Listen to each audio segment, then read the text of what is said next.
భారత అంతరిక్ష పరిశోధన సంస్థ నూతన చైర్మన్ గా వి నారాయణన్ నియమితులయ్యారు. ఈ మేరకు కేంద్ర ప్రభుత్వం నిన్న ఉత్తర్వులు జారీ చేసింది. ప్రస్తుత చైర్మన్ ఎస్ సోమనాథ్ పదవీకాలం సోమవారంతో ముగిసిన నేపథ్యంలో కేంద్రం ఈ నిర్ణయం తీసుకుంది.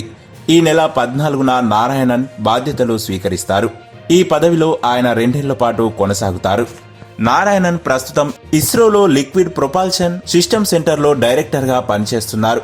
భారత అంతరిక్ష పరిశోధన రంగంలో క్రయోజెనిక్ ఇంజన్ అభివృద్ధి వంటి కీలక ప్రయోగాలకు ఆయన విశేషమైన మార్గదర్శకత్వం అందించారు. ఇతర దేశాలు భారత్కు ఈ సాంకేతికను అందించడాన్ని నిరాకరించిన సందర్భాల్లో స్వదేశీ పరిజ్ఞానంతో దానిని విజయవంతంగా అభివృద్ధి చేశారు.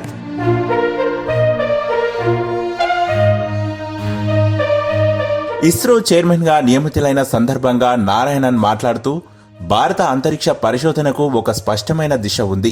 ఇస్రోను మరింత ఉన్నత స్థాయికి తీసుకువెళ్లేందుకు మా శాస్త్రవేత్తల ప్రతిభను పూర్తిగా ఉపయోగించుకుంటాను అని చెప్పారు.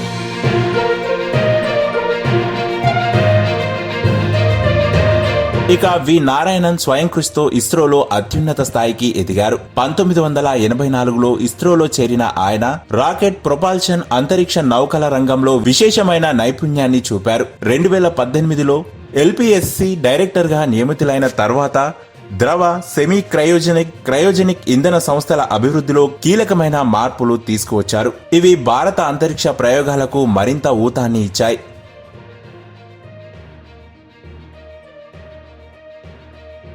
గగన్యాన్ మిషన్ కోసం నారాయణన్ మానవరహిత సర్టిఫికేషన్ బోర్డు చైర్మన్ గా పనిచేస్తూ భారత తొలి మానవ అంతరిక్ష ప్రయోగానికి పునాది వేశారు.